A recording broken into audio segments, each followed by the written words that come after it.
नमस्कार मित्रों, SD exam पे आपका हार्दिक स्वागत है। आज हम बात करने वाले 21 दिसंबर 2024 के करंट रिलेटेड जो अभी मोस्ट इंपोर्टेंट क्वेश्चन बन सकते हैं इसके बारे में जानेंगे। साथ में इसके रिलेटेड जो भी स्ट्रेटेजिक या फैक्ट बन सकते हैं वो भी जानेंगे। तो शुरू करता है आज का करंट अफेयर। हाल ही में राष्ट्रीय तानसेन सम्मान 2023 से किससे सम्मानित किया गया है? तो पंडित स्वप्न चौधरी को राष्ट्रीय तानसेन सम्मान 2023 से सम्मानित किया गया है। तो इसका सही ऑप्शन है सी, पंडित स्वप्न चौधरी। तो ए, पंडित स्वप्न चौधरी जो तबला वादक है। और हाल ही में तानसेन समारोह हुआ है। कहाँ हुआ है? मध्य प्रदेश के ग्वालियर में हुआ है। वहाँ राष्ट्रीय तानसेन सम्मान 2023 से पंडित स्वप्न चौधरी को सम्मानित किया गया है। तो हाल ही में कौन सा अवार्ड दिया गया इसके बारे में देखते हैं। तो हिंदी भाषा के लिए गगन गिल को साहित्य अकादमी पुरस्कार दिया गया है। और कौन सी कृति के लिए दिया गया है? तो मैं जब तक आई बाहर के लिए दिया गया है। विनीसियस जूनियर को 2024 का फीफा सर्वश्रेष्ठ पुरुष खिलाड़ी का अवार्ड मिला है। और महिला में किसको मिला है? तो आयतना बोनमाटी को 2024 का फीफा का सर्वश्रेष्ठ महिला खिलाड़ी का अवार्ड मिला है। टाइम मैगजीन ने डोनाल्ड ट्रंप को पर्सन ऑफ द ईयर घोषित किया है। प्रतिष्ठित 34वां व्यास सम्मान 2024 से वो सूर्यबाला को दिया जाएगा। तो कौन देश को वासी उपन्यास के लिए दिया जाएगा? माधव गाडगिल को champion of the earth award से सम्मानित किया गया है। जसलिन कौर को ब्रिटेन का प्रतिष्ठित टर्नर पुरस्कार मिला है। फिलिप नॉइस को सत्यजीत रे लाइफ टाइम अचीवमेंट पुरस्कार से सम्मानित किया गया है। ये सत्यजीत रे लाइफ टाइम अचीवमेंट पुरस्कार है जो गोवा में हुआ था। International film festival of India हुआ था। वहाँ फिलिप नॉइस को सत्यजीत रे लाइफ टाइम अचीवमेंट पुरस्कार मिला था। और ये international film festival of India हुआ था। इसमें फोकस कंट्री कौन था? तो ऑस्ट्रेलिया था। और ऑस्ट्रेलिया देश के फिलिप नॉइस से प्रधानमंत्री मोदी को डोमिनिकन का सर्वोच्च राष्ट्रीय पुरस्कार मिला है। अनिल प्रधान को तीसरा रोहिणी नैयर पुरस्कार मिला है। और महिला फुटबॉलर आयतना बोनमाटी को प्रतिष्ठित बेलन डी और पुरस्कार मिला है। तो नेक्स्ट देखते हैं। हाल ही में अंतर्राष्ट्रीय मानव एकजुटता दिवस है, वो कब मनाया जाता है? तो 20 दिसंबर को अंतर्राष्ट्रीय मानव एकजुटता दिवस वो मनाया गया है। तो इसका सही ऑप्शन है ए, 20 दिसंबर को, क्योंकि विविधता में एकता का जश्न मनाने के लिए 20 दिसंबर को अंतर्राष्ट्रीय मानव एकजुटता दिवस है वो मनाया जाता है। तो दिसंबर में कौन सा इंपॉर्टेंट डे मनाया जाता है? तो 1 दिसंबर को विश्व एड्स दिवस और नागालैंड का स्थापना दिवस मनाया जाता है। जो नागालैंड का स्थापना दिवस है 2024 में वो 62वां मनाया गया है। 2 दिसंबर को राष्ट्रीय प्रदूषण नियंत्रण दिवस, अंतर्राष्ट्रीय गुलामी उन्मूलन दिवस और विश्व कंप्यूटर साक्षरता दिवस मनाया जाता है। 3 दिसंबर को विकलांग व्यक्तियों का अंतर्राष्ट्रीय दिवस मनाया जाता है। 4 दिसंबर को भारतीय नौसेना दिवस मनाया जाता है। 5 दिसंबर को अंतर्राष्ट्रीय स्वयंसेवक दिवस और विश्व मृदा दिवस मनाया जाता है। 7 दिसंबर को सशस्त्र सेना झंडा दिवस, अंतर्राष्ट्रीय नागरिक विमानन दिवस मनाया जाता है। 8 दिसंबर को बौद्ध दिवस मनाया जाता है। 9 दिसंबर को अंतर्राष्ट्रीय भ्रष्टाचार विरोधी दिवस मनाया जाता है। और 10 दिसंबर को अंतर्राष्ट्रीय मानव अधिकार दिवस मनाया जाता है। और इसकी थीम क्या रखी गई है? तो our right our future right now. 11 दिसंबर को अंतर्राष्ट्रीय पर्वत दिवस मनाया जाता है और यूनिसेफ दिवस मनाया जाता है। 12 दिसंबर को अंतर्राष्ट्रीय तटस्थता दिवस और सार्वभौमिक स्वास्थ्य कवरेज दिवस मनाया जाता है। 14 दिसंबर को राष्ट्रीय ऊर्जा संरक्षण दिवस मनाया जाता है। 16 दिसंबर को विजय दिवस मनाया जाता है। और 18 दिसंबर को भारत में अल्पसंख्यक अधिकार दिवस, अंतर्राष्ट्रीय प्रवासी दिवस और अरबी भाषा दिवस मनाया जाता है। ये अरबी भाषा दिवस क्यों मनाया जाता है? क्योंकि यूनाइटेड नेशन द्वारा जो 6 ऑफिशियल लैंग्वेज है उसमें अरबी लैंग्वेज भी शामिल है। इसके लिए 18 दिसंबर को अरबी भाषा दिवस मनाया जाता है। और 20 दिसंबर को अंतर्राष्ट्रीय मानव एकजुटता दिवस मनाया जाता है। तो ए दिसंबर में इम्पोर्टेंट डे मनाया जाता है। तो नेक्स्ट देखते हैं। हाल ही में भारत ने युगिन भारत राष्ट्रीय संग्रहालय को वैश्विक सांस्कृतिक स्थल के रूप में स्थापित करने के लिए किसके साथ साझेदारी की है? तो ये फ्रांस देश है। जो फ्रांस देश है उसका फ्रांस संग्रहालय विकास है, यही इसका जो डिपार्टमेंट है उसके साथ भारत ने युगिन भारत राष्ट्रीय संग्रहालय को वैश्विक सांस्कृतिक स्थल के रूप में स्थापित करने के लिए ये फ्रांस संग्रहालय विकास के साथ साझेदारी की है। तो इसका सही ऑप्शन है बी, फ्रांस। ये युगीन भारत राष्ट्रीय संग्रहालय वो दिल्ली में स्थित है। ये प्रोजेक्ट विस्टा है उसका एक भाग है। तो ये फ्रांस के साथ की, तो फ्रांस के बारे में देखते हैं। ए मैप में है फ्रांस, जिसकी कैपिटल पेरिस है और करेंसी क्या है, यूरो है। राष्ट्रपति वो इमैनुअल मैक्रोन है और प्रधानमंत्री हाल में बने जो फ्रांकोइस बायरू बने हैं। तो फ्रांस क्यों चर्चा में था, जो 33वां समर ओलंपिक हुआ है 2024 में हुआ है, वो पेरिस में हुआ था। इसमें भारत का रैंक कौन सा था, तो 71वां था। फ्रांस यूरोपीय संघ में डिजिटल शेंगेन वीजा जारी करने वाला पहला देश बन गया है। और शेंगेन वीजा जो कंट्री है उसमें हाल में बुल्गारिया और रोमानिया देश है वो शामिल हुए हैं।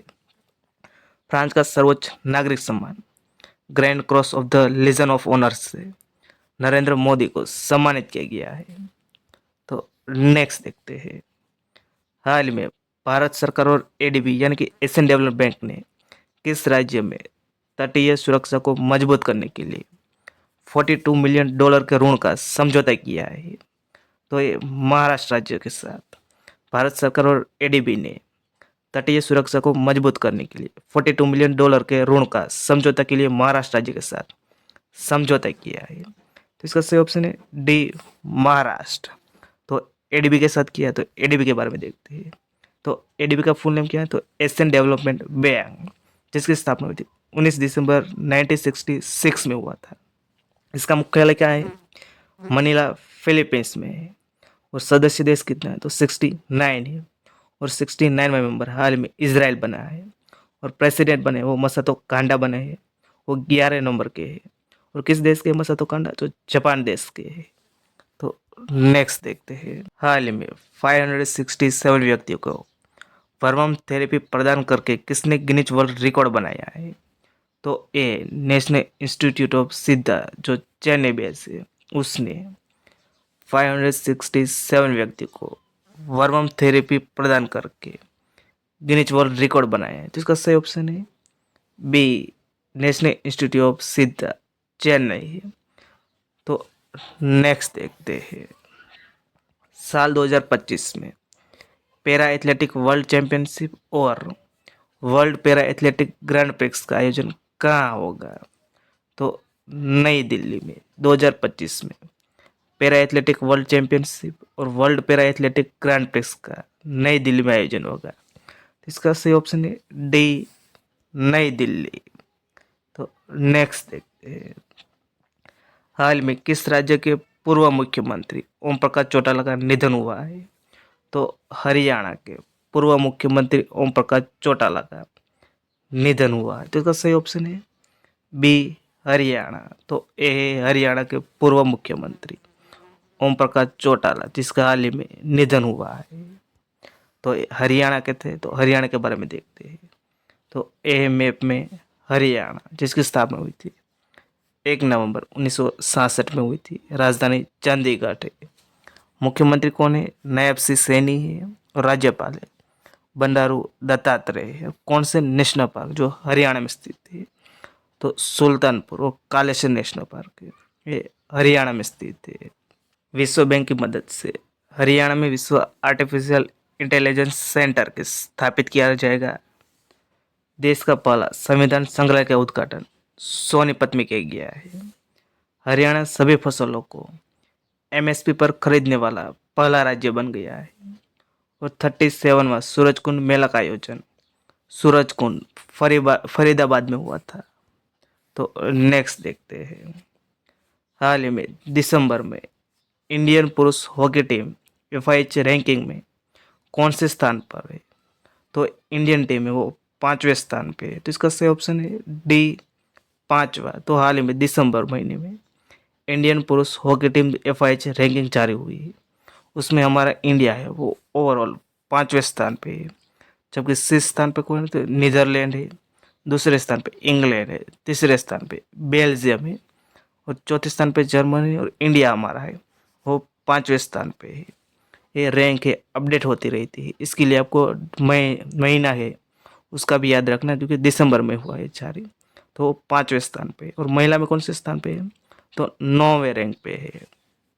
तो नेक्स्ट देखते हैं, हाल में सौर ऊर्जा से चलने वाला देश का पहला सीमावर्ती गांव है, वो कौन सा बना है, तो गुजरात के बनासकांठा जिले का मसाली गांव है, वो सौर ऊर्जा से चलने वाला देश का पहला सीमावर्ती गांव बना है। तो इसका सही ऑप्शन है बी, मसाली।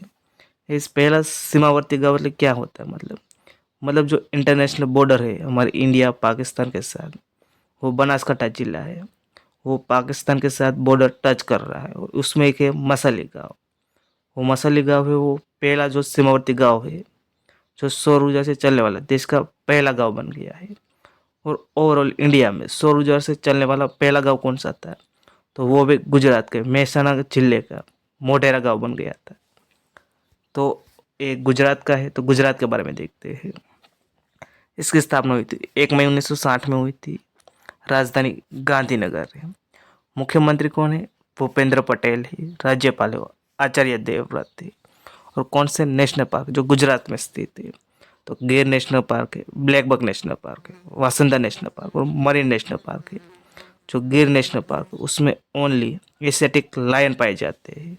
गुजरात पीएम सूर्यघर योजना में रूफटॉप सोलर इंस्टॉलेशन में शीर्ष स्थान पर है। यानी कि जो प्रधानमंत्री सूर्यघर मुफ्त बिजली योजना है उसके अंतर्गत जो छत पर सोलर लगाए जाते हैं उसमें शीर्ष स्थान पे गुजरात है, दूसरे स्थान पे महाराष्ट्र है, तीसरे स्थान पे उत्तर प्रदेश है, और चौथे स्थान पे कौन है वो आपको कमेंट बॉक्स में बताना है। गुजरात के गिफ्ट सिटी में एआई उत्कृष्टता केंद्र स्थापित करने के लिए माइक्रोसॉफ्ट के साथ एमओयू किया है। ये गिफ्ट सिटी क्या है, तो गांधीनगर है, उसको गिफ्ट सिटी कहा जाता है, जो Gujarat international finance tech city है। सी आर पाटिल ने सूरत में गुजरात के पहले सेमीकंडक्टर असेंबली और परीक्षण संयंत्र का उद्घाटन किया है। गुजरात सरकार ने मुख्यमंत्री पौष्टिक अल्पाहार योजना शुरू की। गुजरात के सांस्कृतिक और हस्तशिल्प घर चोला को जीआई टैग मिला है। गुजरात सरकार ने गुजरात सेमीकंडक्टर नीति 2022-27 शुरू की है। तो नेक्स्ट देखते हैं, हाल ही में travel and tourism development index 2024 में भारत की रैंक क्या है, तो भारत की रैंक ओवरऑल है वो 39वां है। तो इसका सही ऑप्शन है डी, 39वां। तो हाल ही में travel and tourism development index 2024 वो जारी हुआ है, जिसमें इंडिया है वो 39वां स्थान पे है। उस शीर्ष स्थान पे कौन है, तो यूनाइटेड स्टेट ऑफ अमेरिका है, दूसरे स्थान पे स्पेन है, और तीसरे स्थान पे जापान है। और ये किसके द्वारा जारी किया जाता है, तो वर्ल्ड इकोनॉमिक फोरम के द्वारा जारी किया जाता है, जिसका हेडक्वार्टर कोलोगनी जिनीवा स्विट्जरलैंड में स्थित है।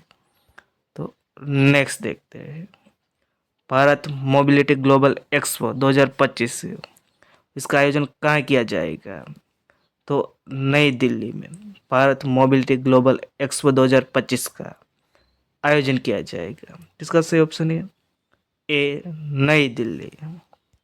तो अगला क्वेश्चन देखते हैं, हाल ही में भारतीय महिला टीम ने T20 इंटरनेशनल क्रिकेट इतिहास का अपना सबसे बड़ा स्कोर किस टीम के खिलाफ बनाया है, तो ये वेस्ट इंडीज की टीम के खिलाफ भारतीय महिला टीम ने T20 इंटरनेशनल क्रिकेट का इतिहास का अपना सबसे बड़ा स्कोर वेस्ट इंडीज टीम के खिलाफ बनाया है। तो इसका सही ऑप्शन है सी, वेस्ट इंडीज। यानी कि 217 रन बनाए 4 विकेट पे।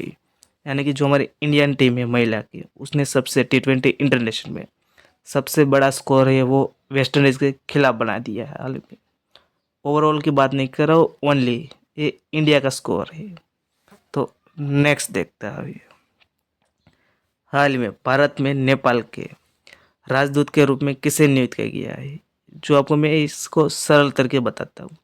जो नेपाल देश है उसने अपना राजदूत है वो भारत में किसे नियुक्त किया गया है, तो डॉक्टर शंकर प्रसाद शर्मा को भारत में नेपाल के राजदूत के रूप में नियुक्त किया गया है। तो इसका सही ऑप्शन है बी, डॉक्टर शंकर प्रसाद शर्मा। तो यह डॉक्टर शंकर प्रसाद शर्मा जो नेपाल के हैं वो भारत में नेपाल के राजदूत नियुक्त किया गया है। तो नेक्स्ट देखते हैं, हाल ही में एशियाई रोलबॉल चैंपियनशिप का आयोजन कहाँ किया जा रहा है? तो गोवा में एशियाई रोलबॉल चैंपियनशिप का गोवा में आयोजन किया जा रहा है। तो इसका सही ऑप्शन है ए, गोवा। तो अगला क्वेश्चन देखते हैं, हाल ही में मीना गणेश का निधन हो गया है, वह कौन थे? तो ए, मलयालम एक्ट्रेस थे। तो इसका सही ऑप्शन है डी, एक्ट्रेस। तो ए, मलयालम एक्ट्रेस यानी मलयालम अभिनेत्री मीना गणेश का हाल में निधन हो गया है। तो प्रीवियस क्वेश्चन का आंसर जानेंगे, हाल ही में 38वें राष्ट्रीय खेल का शुभंकर का अनावरण किया गया है, इसका नाम क्या है? तो इसका नाम है मौली। और ये मौली किससे प्रेरणा है कि लेके इसका नाम रखा गया है? मतलब उत्तराखंड स्टेट है, उसका स्टेट बर्ड है वो मोनाल है। इस मोनाल से प्रेरणा लेके इसका नाम रखा गया है मौली। और इसका आयोजन कहाँ किया जा रहा है? 38वें राष्ट्रीय खेल का, तो उत्तराखंड में किया जा रहा है। अब आपके लिए क्वेश्चन है जिसका आंसर वो कमेंट बॉक्स में देना है। हाल ही में पहले खो खो विश्व कप के ब्रांड एम्बेसडर हो किसे बनाया गया है? वो इसका आयोजन है वो इंडिया में किया जा रहा है, और इसका हाल में प्रमोशन करने के लिए ब्रांड एम्बेसडर बनाएंगे। इसका आंसर वो कमेंट बॉक्स में देना है। तो वीडियो पर चलो तो लाइक कर देना, शेयर कर देना, चैनल पर चैनल को सब्सक्राइब कर देना। वीडियो देखने थैंक यू सो मच।